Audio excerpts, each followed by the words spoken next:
ప్రధానంగా ఇప్పుడు నీటి సమస్య ఎక్కడైనా ఉంటే కన్నా మా దృష్టికి తెస్తే కన్నా నీటి సమస్యను ఏ రకంగా మనం తీర్చవచ్చు అనేది కూడా ఏ ఊర్లో ఉండే వాళ్ళకి ఆ ఊర్లోకి తెలుస్తుంది. దగ్గరలో మనం ఏమన్నా మోటార్ వేయాలన్నా, బోర్ ఏమన్నా వేయాలన్నా, బోర్ ఎక్కడేస్తే పడుతుంది, ఇవన్నీ కూడా చెప్తే ఇవన్నీ కూడా చేస్తారు.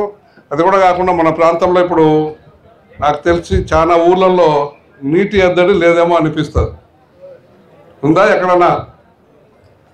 అన్ని ఊర్లకు మన పాపాగ్ని అనేది ఒక నెల రోజులు 2 నెలలు 3 నెలలు పారింది కాబట్టి మనం సర్వరాయ సాగర్ నుంచి కాదు, ఆ కాలువ నుంచి GNSS కెనాల్ నుంచి పాపాగ్నికి ఎదురు తీసిందానా, దానివల్ల వచ్చిందానా అన్ని ఊర్లకు కూడా నీళ్లు పైనే ఉన్నాయి అనేది అందరూ అనుకుంటున్నారు. ఉన్నాయా లేదా?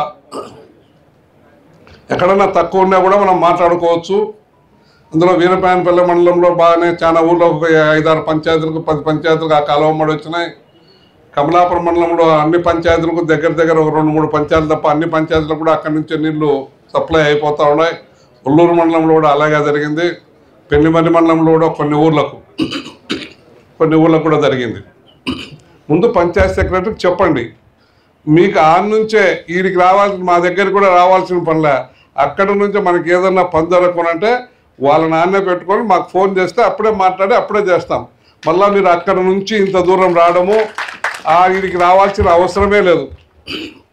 నీళ్లు రాలేదు, ఇక్కడ ఇబ్బంది ఉంది ఫోన్లలో చెప్పండి చాలు, చేస్తారు. ఫోన్లలో వెనకబడి చేపించే పద్ధతి పెట్టాం మనం.